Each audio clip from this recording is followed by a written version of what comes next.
Good afternoon. Welcome to Entrepreneurial Live Interviews.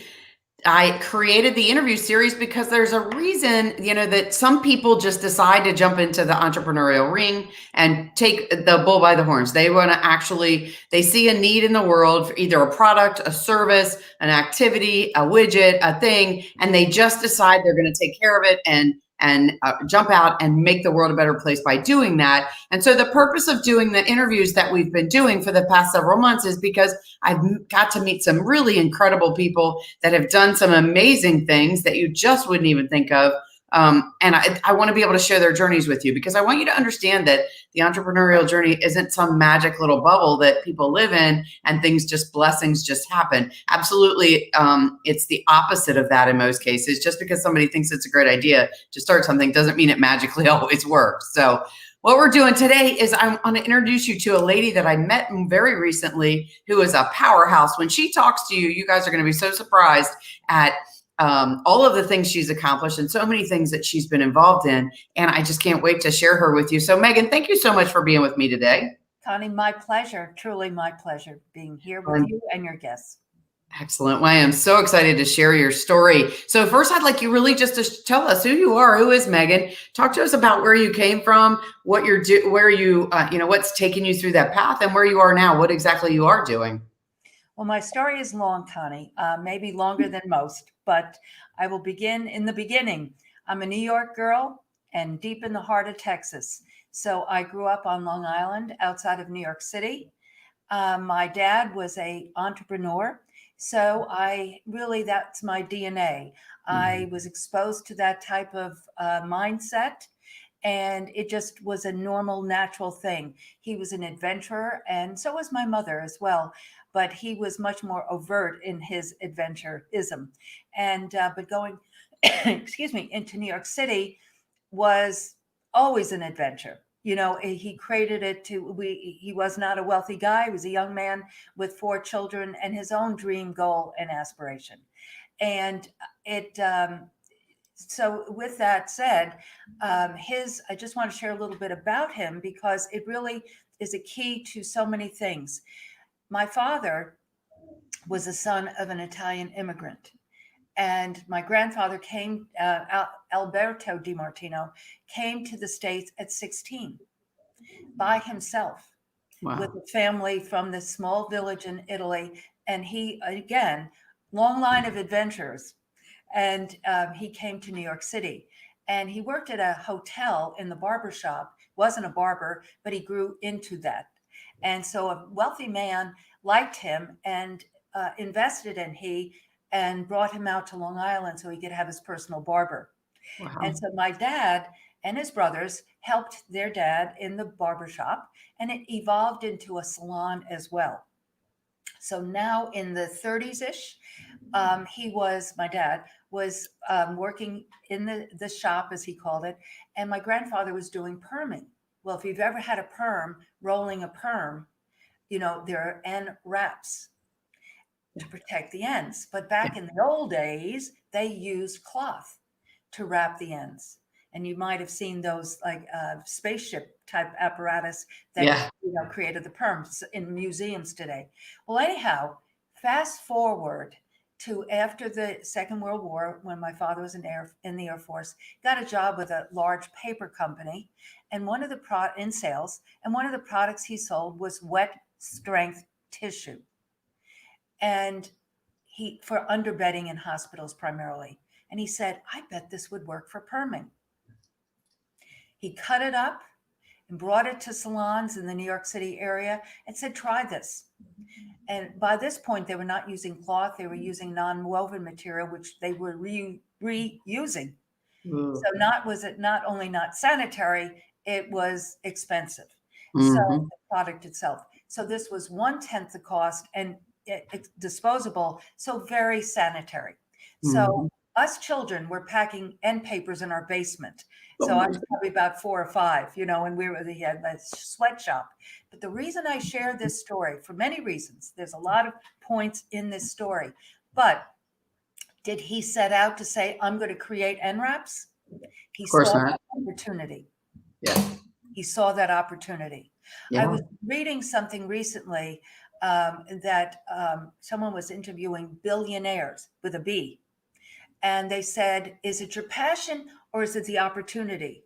And they all said it was the opportunity. Mm-hmm. And from that opportunity, I utilized my passion. Mm-hmm. Very well said. Okay. So, as I said, I marinated on this man, not even realizing it. But so not the but his company evolved and he developed other products, but paper related. So he left the large company and was a partner with someone. And then in the probably late 60s, he started his own business.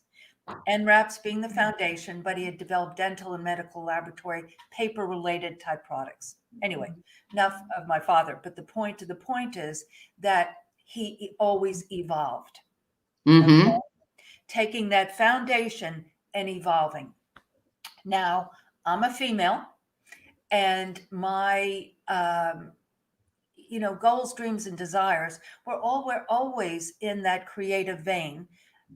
And what I mean by that, fashion, beauty, interior design. I was the kid that put the plays together, the lemonade stand, kind of enterprising. And it didn't matter that I was maybe the younger one. I would recruit this one to do that and put these things together. Mm-hmm. But I then, from that DNA of creativity, I thought I was going to do clothing design.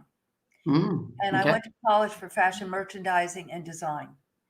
And I then worked in Lord & Taylor in Manhattan in an intern program and loved the buyer that I worked for. She was a great mentor. So it was really my first mentor. And I then did not go back to the school I was going to in DC, but stayed with she and went to FIT, Fashion Institute of Technology. Okay. So from there, I went to Bloomingdale's and worked in the buying office. She retired, and I worked in the buying office of cosmetics. During this season, I had gotten married and was living in Connecticut, and commuting to Manhattan was really a long trek. And I also had a child in this period too. So I worked at the Bloomingdale's in Stamford, Connecticut, ostensibly in cosmetics, but they were bringing in a line from England called Biba. So if you ever saw the movie on Freddie Mercury a couple years ago, which won an Academy Award, Queen, he was the founder of the band Queen. Right. His girlfriend in that movie, Mary, worked at Biba. So if you remember that scene when she was putting the scarf on him, that was in Biba. On Carnaby Street. And she was, the tour de force with the Stones and the Beatles and Mary Quant and all those folks on Carnaby Street. And Bloomies cut a deal with her to bring in the Biba line. Now, this is, mind you, probably 74-ish. And so prior to that, in the cosmetic industry, women did not wear dark, magentas and plums and black and nail polish and so forth. It was pastel, maybe a red lip, but that was it. And so bringing Biba in to Bloomingdale's not only was revolutionary from the look of it, the counter itself, but also the product itself. Very dark colors, very dramatic. But they also put it in the junior department. And yes, and now today, many lines, hard candy and on, started going into the junior departments. But this was revolutionary. And in Bloomies in Stamford, Connecticut, it was actually in the main quarter right outside of the junior department. So I was the manager of the Biba counter. And I was trained by the Biba makeup artistry team. And so that I was not an esthetician, but this was the first training, so to speak, I had in that. And so I loved it. I loved the interaction with the people. I loved bringing them into the counter saying, hey, let me do your da-da-da. And one day, Connie, and I'll never forget this, Don McLean's American Pie was playing. Bye American Pie, Yeah. drove the Chevy to the levee, and that was on, and it was just magical. And I said, someday I'm going to do this. What was this? I wasn't sure what this was, but to me, it was creating. It was creating that. So something. So I then, but remember, that was part of my DNA. It really was, you know, on every level. As a kid, as a teenager, my mother and I, I'll just take a detour, how I thought I was going to do clothing design was my mother was a good seamstress. She sewed everything, our coats, our dresses, and she was very talented. And when I was in high school, we used to design my prom dresses or after five kind of things. Went to Catholic school, so I wore a uniform all the time. And so, but we wouldn't just make a dress. We'd take a bodice from this pattern and an arm from this and, and so forth. So I thought, I'm going to do this. But so I'm evolving now into cosmetics and that type of, area. And so from there, I went, my father, remember the paper guy, the editor thing. And he said, I want to add some products to the beauty division, which were private label end wraps, meaning sold to beauty distributors with their names on it. And he wanted to add some products. Now this is the early 80s. And I said to myself, and he gave me the opportunity, Connie, to do the whole project. And what I mean by that, I had no idea how pivotal and important this was for my career, but I could do, market research, then R&D, product design, packaging design, take it to market and sell the dang thing. Okay. So I wasn't thrilled about moving back to the eastern end of Long Island because by this point they had moved way east. Long Island is long, guys. And when I grew up, we were very close to New York City. This was way the heck out there, not in the fancy Hamptons, but it was way out there. So anyway, I knew though it was instinctively, I had had enough experience to know that it was a good opportunity.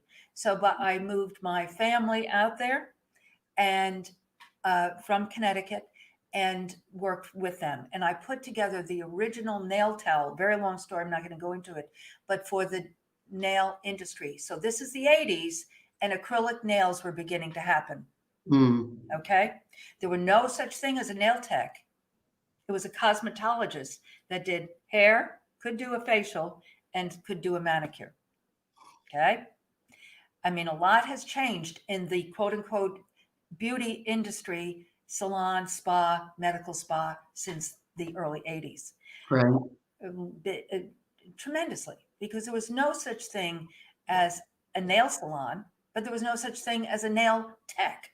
About Asian salons, it just didn't even exist.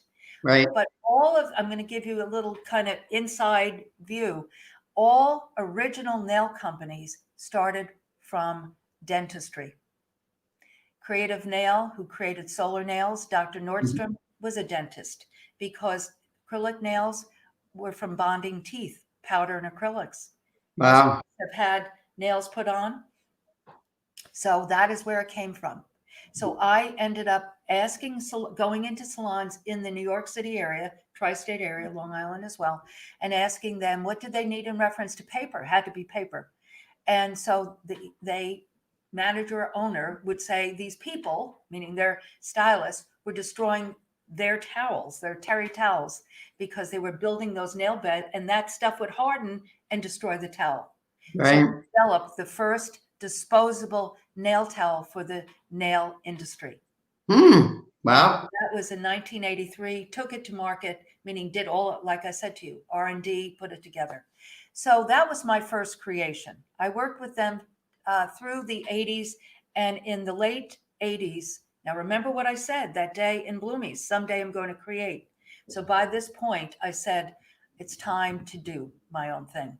My father was retiring or not, working full time, so to speak. And so I said, it's time really to work on this, whatever this was.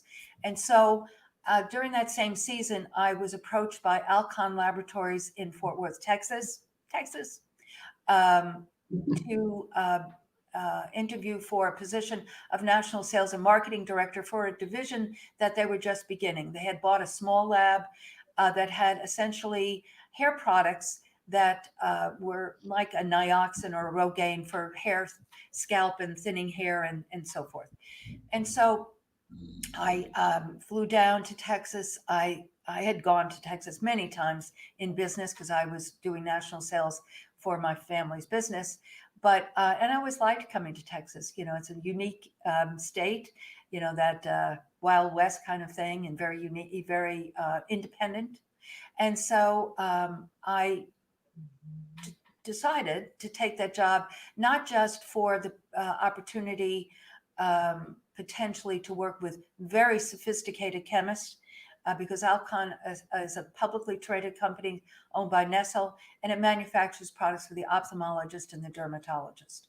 So I knew if I was going to start any cosmetic type of product, I needed to have information, training, because I'm not a chemist. I wasn't even an esthetician at the time.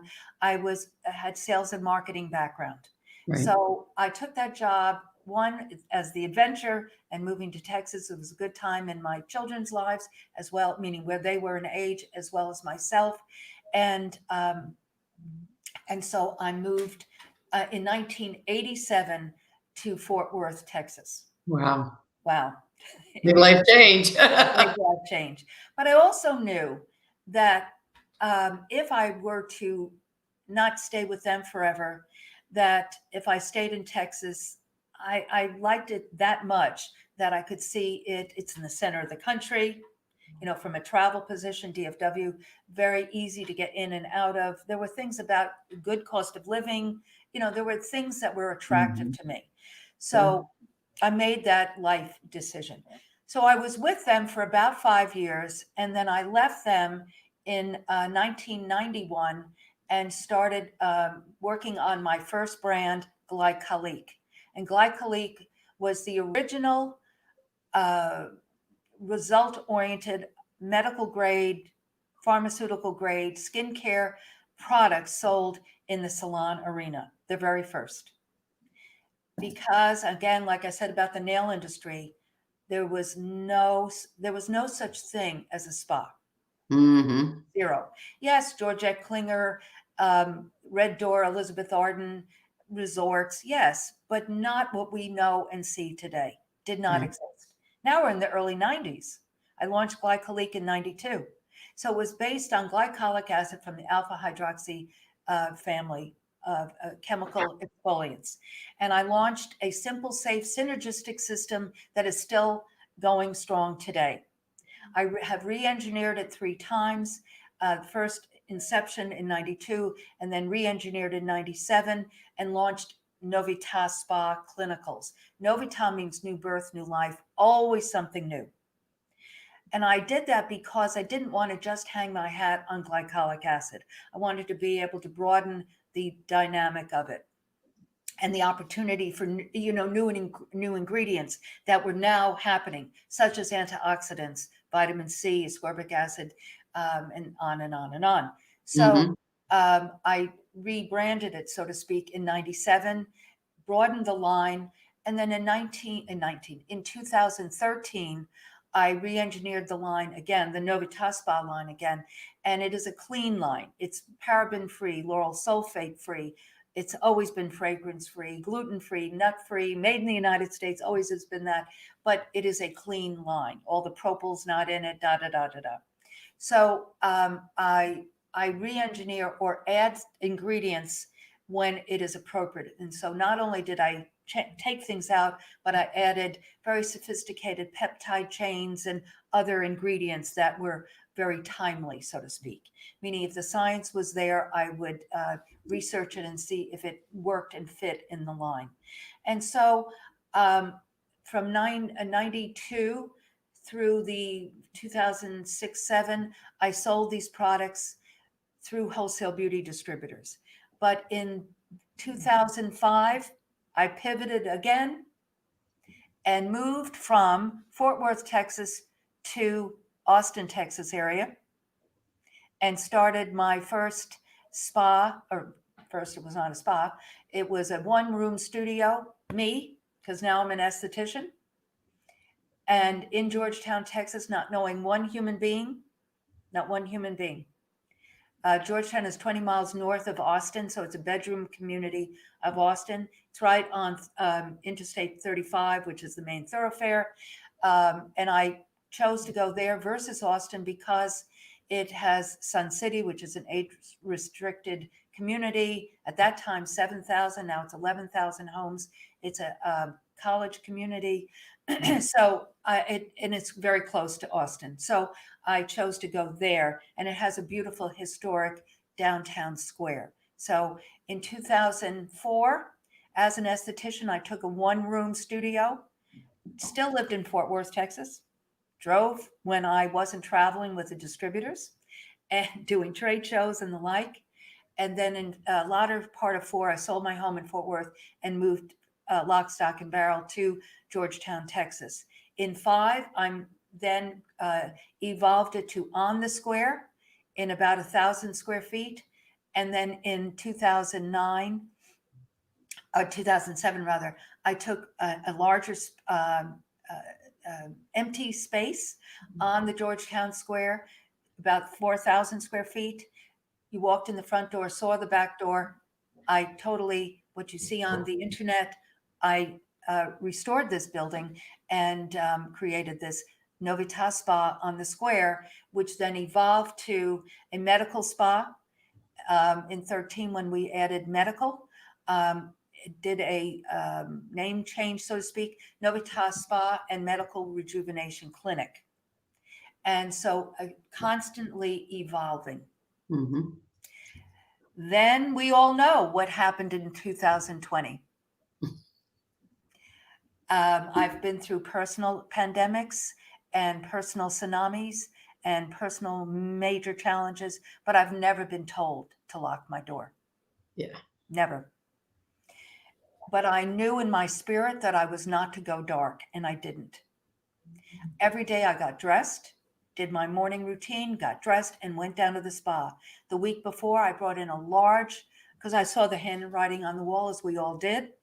So I very calmly had my staff call clients, and we thought we were going to be reopening in April, right? Mm-hmm.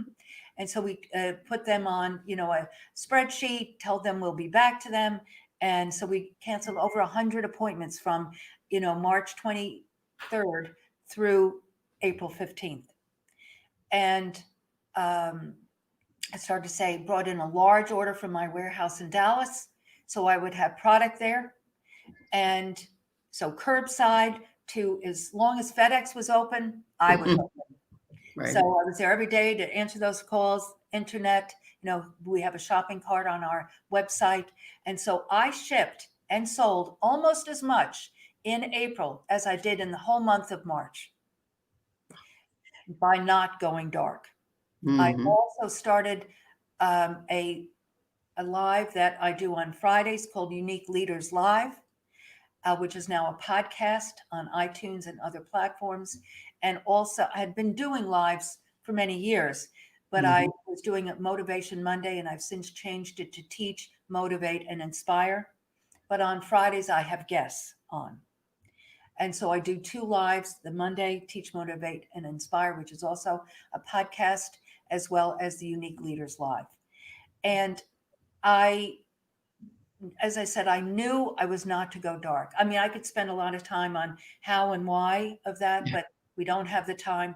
But on March 31st, so I closed on Saturday, the 21st was our last day.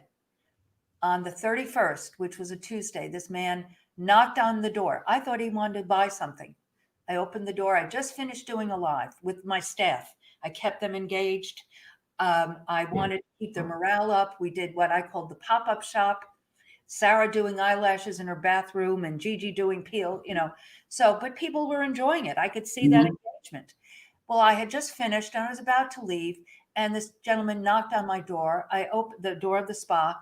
I opened it and he identified himself. And then he said, "Do you have any interest in talking to me about selling me your business?" I said, "Excuse me?"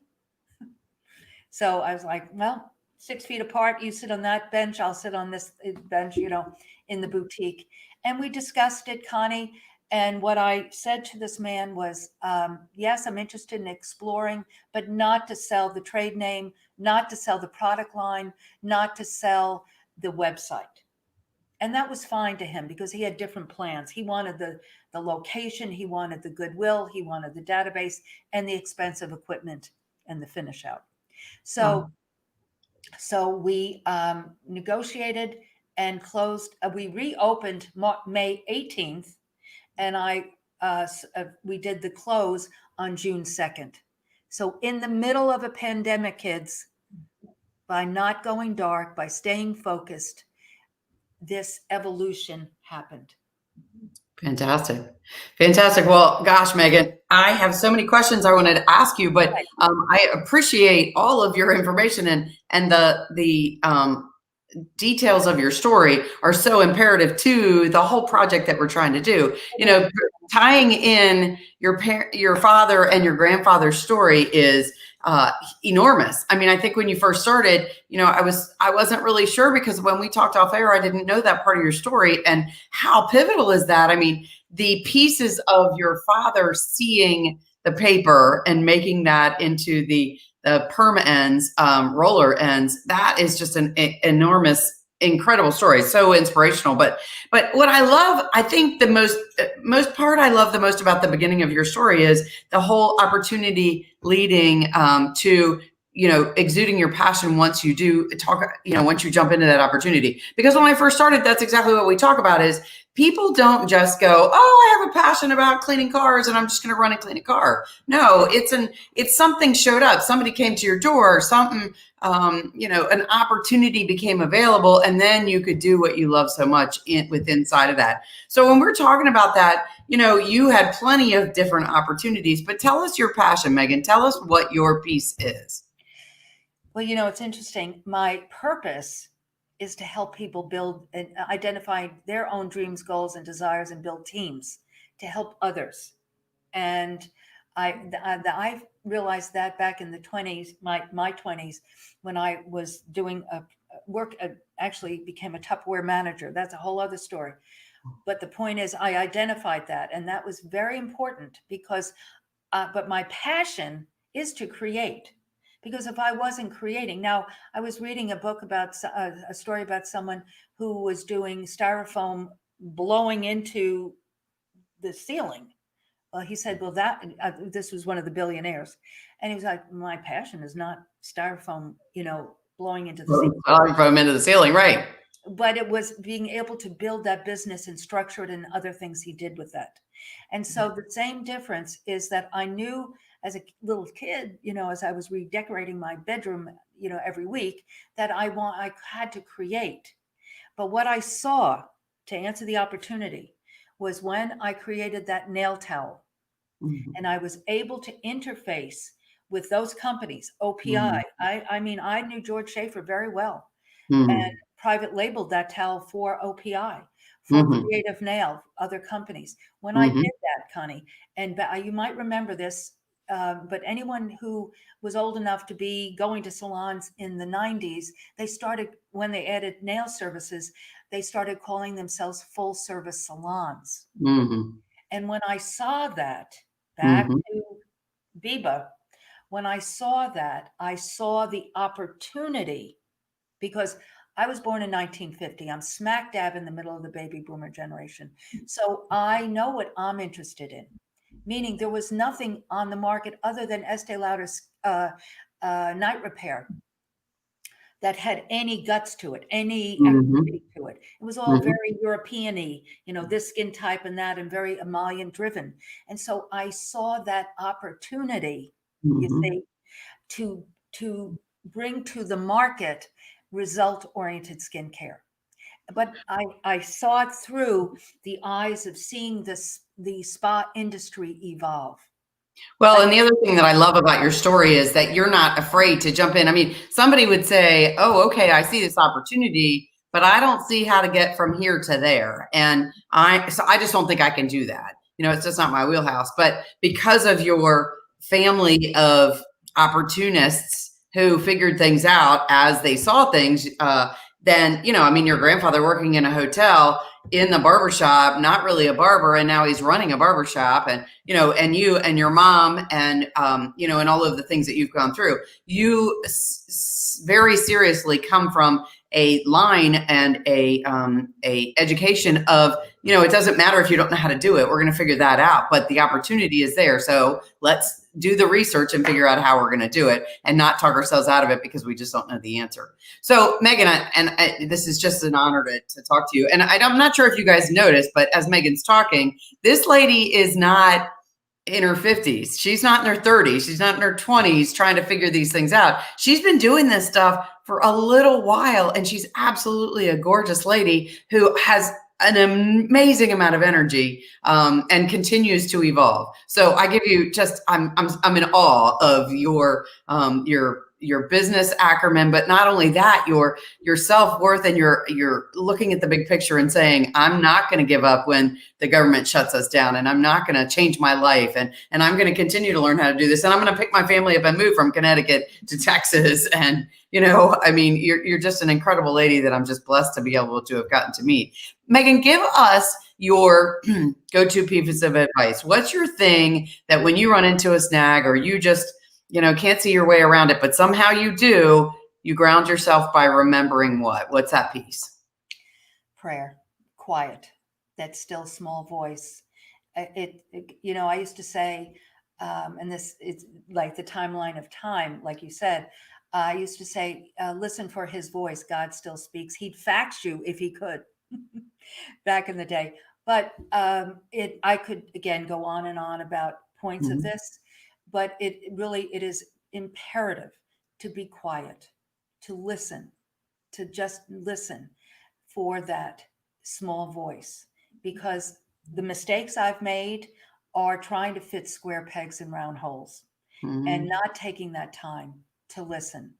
If there's any positive through this mess that the world is in, is that it's God's pause.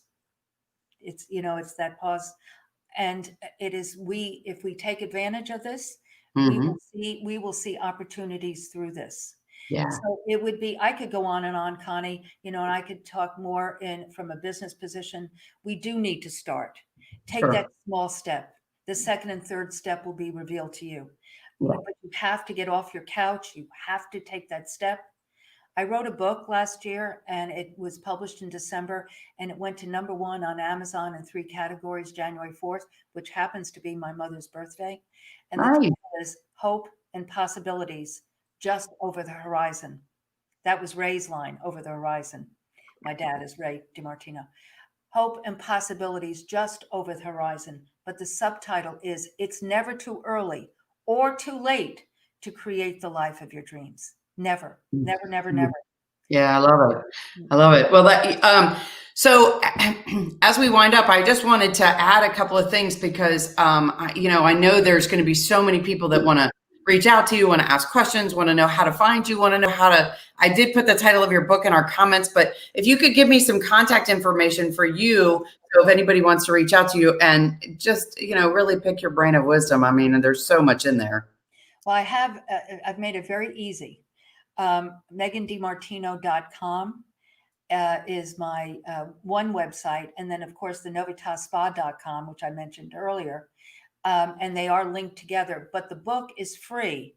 It is on Amazon still. But during the lockdown, I put it on the website free because it is my story. And a lot of what I've shared and much more is in it. But it is giving you insight to start and don't stop. Nice. Very nice. And then you can also put your name and information in, you know, contact Megan and just put a little brief, you know, why you would like to talk with me. And we'll do a, 15, 20-minute discovery call. So go to the websites. You can go to either one. Now the shopping cart is linked again to both. So they are, linking together, but it's MeganDiMartino.com as well as Novita. And most people say Novita. I don't care what you call it. Just call us. Make sure you get to the right place. Right. Well, I put that at the Megan DiMartino website in the comments. I also put the name of the book, and then I also included that during the pandemic, you have offered it for free. And that's very generous of you. So I'm going to certainly make sure we encourage everybody to go out and grab a copy of that so that they can learn more about you and so they can reach out and try to, interact with you, because there's so many powerful lessons. And unfortunately, we don't have enough time to go into all of the details of your amazing life. But Megan, I can't thank you enough for sharing all of, your history, because I think it's so important the way that you shared. So many of us have, can see the opportunities because of people that have come before us that showed us the way, not showed us necessarily what to do, but that the opportunities are there and you just have to open your mind and then not be afraid to grab them. Amen. And I do want to just end with this, Connie, if I can. I'm working on a course that will be live, a virtual course in early January called Propel. Okay. Propel, to a business accelerator course to start, scale, and sustain the business and life of your dreams. Excellent. And is that also going to be on your website as well? Do you have that there for people to sign up? Excellent. Very good. Very good. Pre-register for that as well if they or wanting more information. Just put that in the comments. For sure. For sure. Well, Megan, thank you so much for your time. I really, truly appreciate your time and all of your wealth of information. It's been very special to have you on, and I really am so thrilled that we were introduced and look forward to a long and very energetic and engaging conversation and friendship with you. Look forward to it. Thank you, everyone.